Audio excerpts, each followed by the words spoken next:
in with the dark depths of the ocean.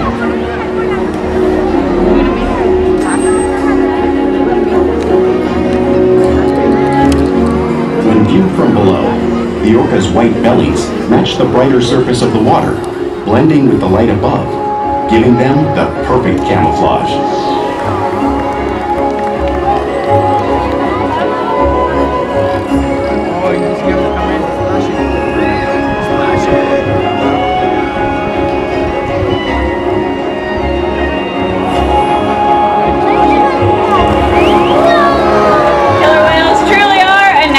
And today, Shuka will help me demonstrate to you some of their physical characteristics.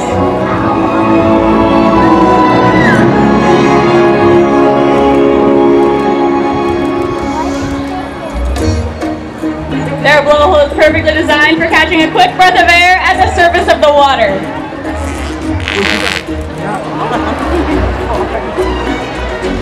Even the location of her eyes works to her advantage. It looks like it's located in that white oval eye patch, but that is a visual distraction. Their eyes are actually located in the black area, just in front, camouflaged from thrashing prey.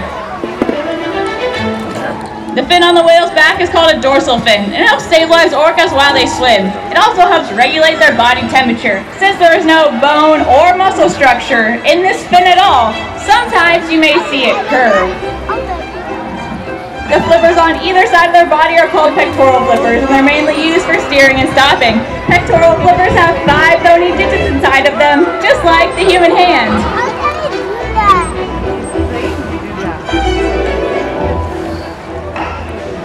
The lobes on either side of their tail are called tail flukes. The tail flukes are the killer whale's engine, propelling them to speeds of almost 30 miles per hour. That's as fast as some of our speedboats.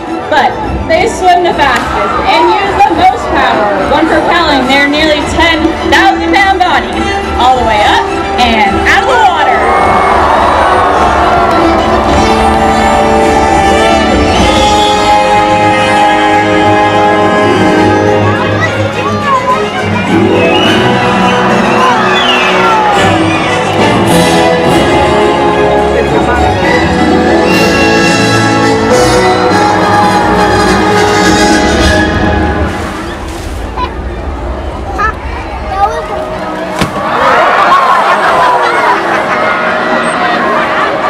Killer whales are highly social animals with a well-defined social structure. An orcapod is always led by a female. Though just half the size of her male counterpart, she is in charge. It's all about attitude, not size. Because they live and work as a group, orcas need to communicate with sounds and body language. Orcas use clicks for echolocation or navigation.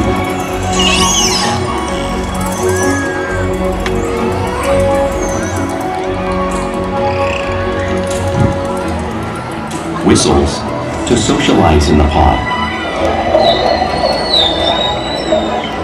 And calls for group coordination and hunting.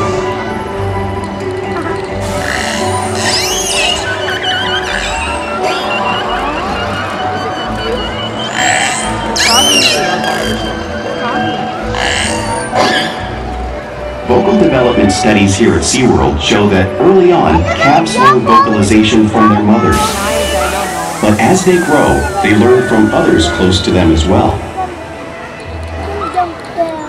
This is a bottlenose dolphin call that Shuka learned and even taught other killer whales here at SeaWorld. In fact, orcas are the largest members of the dolphin family.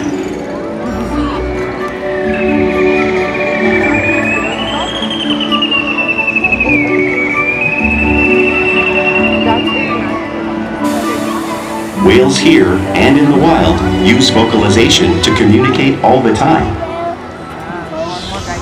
Like all animals, killer whales use body language as a form of their communication. They can use pectoral slaps at the surface of the water to show dominance or to get noticed. For example, a mother might use a pec slap to get her calf's attention.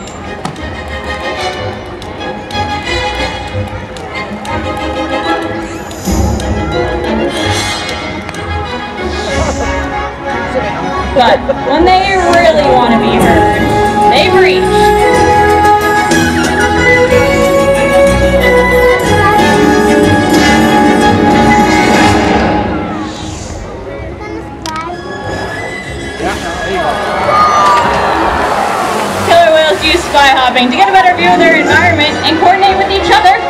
front.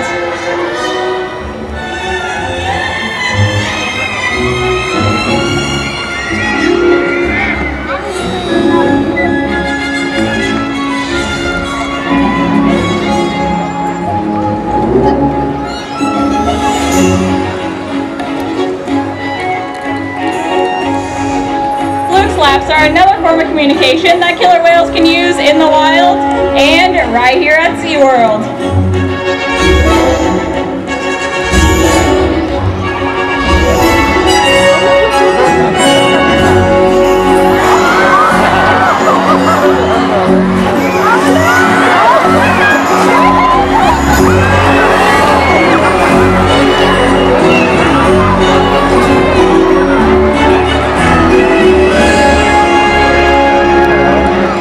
As you can see, killer whales are excellent communicators, so it's no surprise they're very top of the ocean food chain.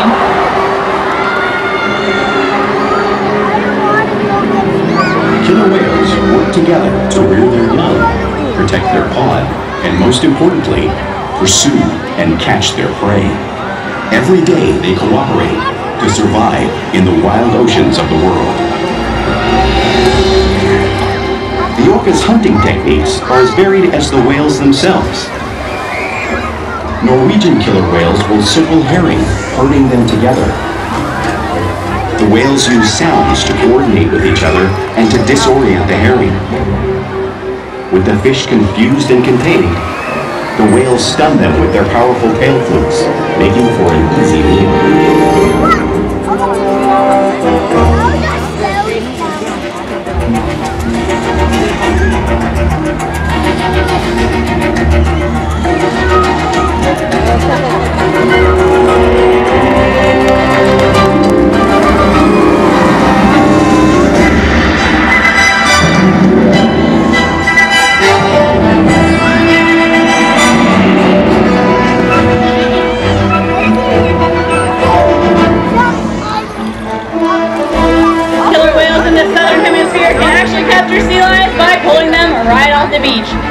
Demonstrate the same behavior just like killer whales in the southern hemisphere would.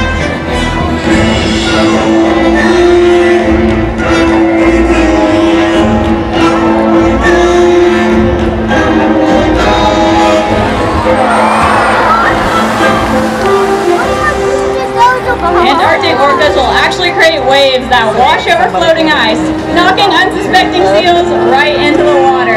The colony showing off this same wave-making technique, demonstrating one of the most impressive and complex hunting abilities killer whales have developed around the world.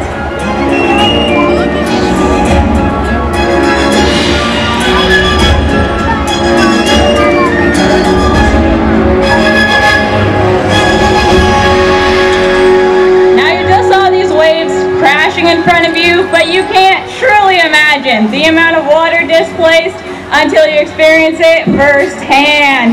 Luckily, I have two very special volunteers who are going to feel the power of the killer whale. So go ahead and take a seat right here, guys, on your iceberg.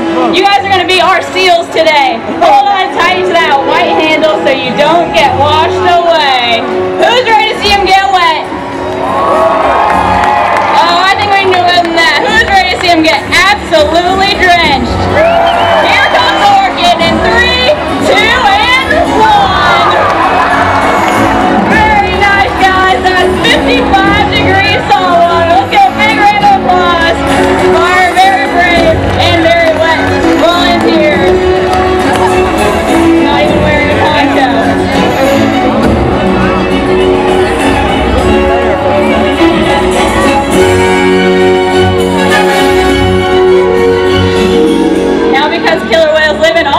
The ocean, it's no surprise to eat all types of prey, including other whales.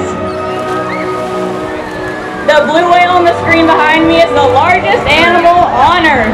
In fact, it is 5 times longer and 50 times heavier than a killer whale. So, how does a killer whale this size eat a blue whale that size out in the ocean? Well, it's all possible because killer whales are the ultimate team players.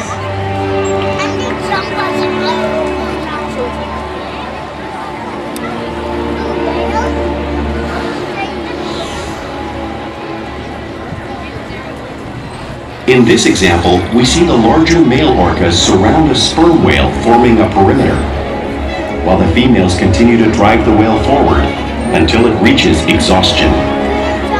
The calves then move in to join the adults in the group. Whatever their prey, killer whales always cooperate and hunt together, making them a highly successful predator.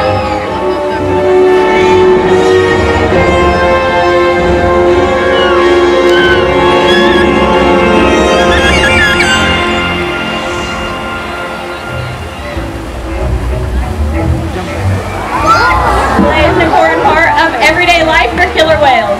It's how they teach their young to hunt and practice their skills as they grow.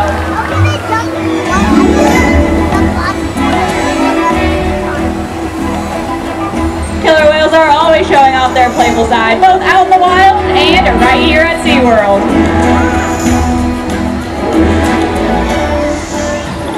Porpoising is when killer whales swim fast at the surface, breaking out of the water just briefly.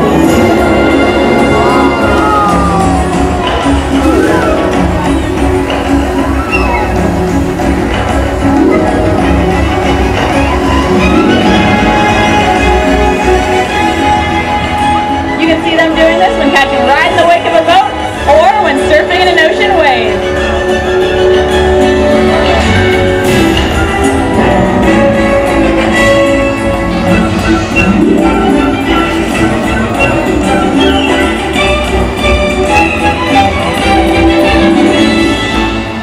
Killer whales love to be touched and will often rub their bellies on rocks when they can. We see our whales demonstrate the same behavior, just like killer whales in British Columbia would. Oh, come on down, kids.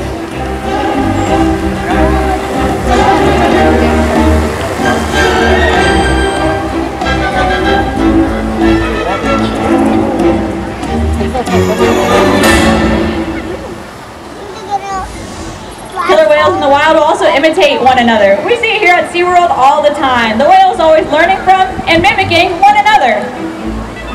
Oh, look what they...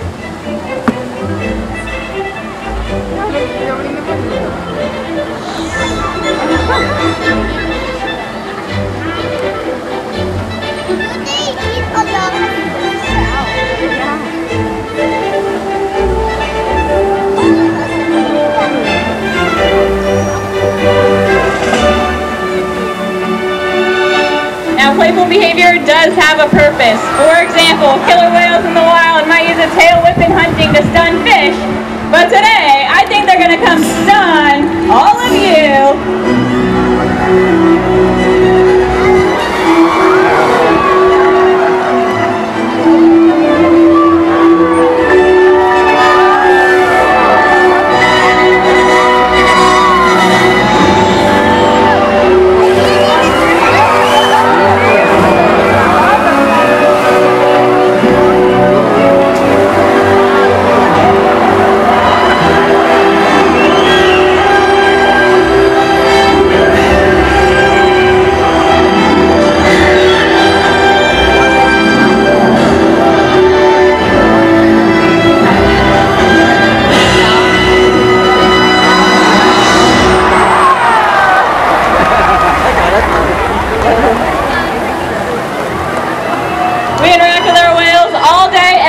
Here at SeaWorld.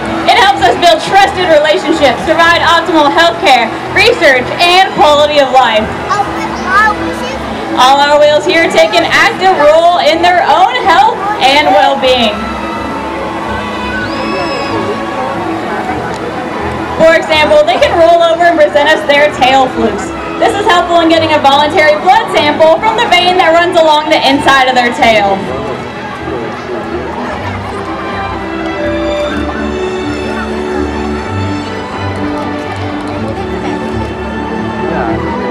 They can even slide out onto a scale. We monitor all our whales' weights to make sure our younger ones are growing properly and our older ones are maintaining a healthy weight.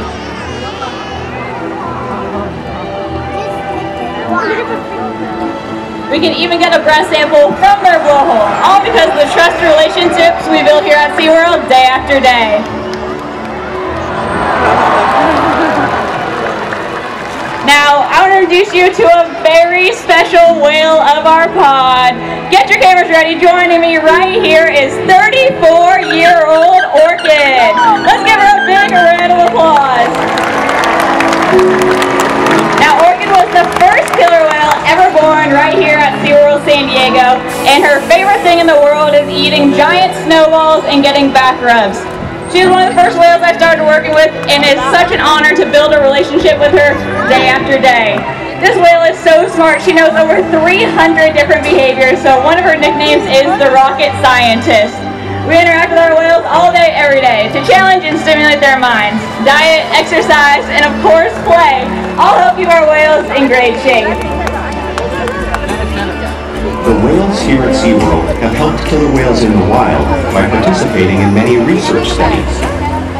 One ongoing study monitors the whale's heart rate and breathing to understand how marine noise pollution from ship engines and other sources affect wild populations.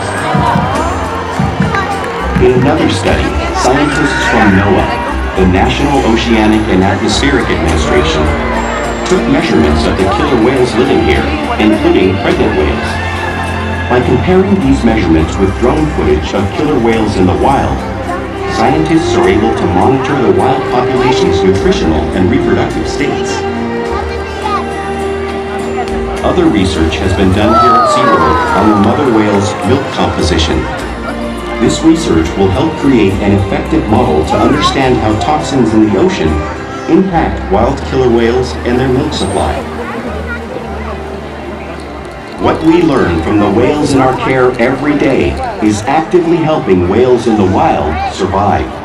And just by being here today, you've supported our rescue, research, and conservation efforts all around the world. If we work together, like the killer whale, we can protect the future of the Orcinus orca and this beautiful planet that we all share.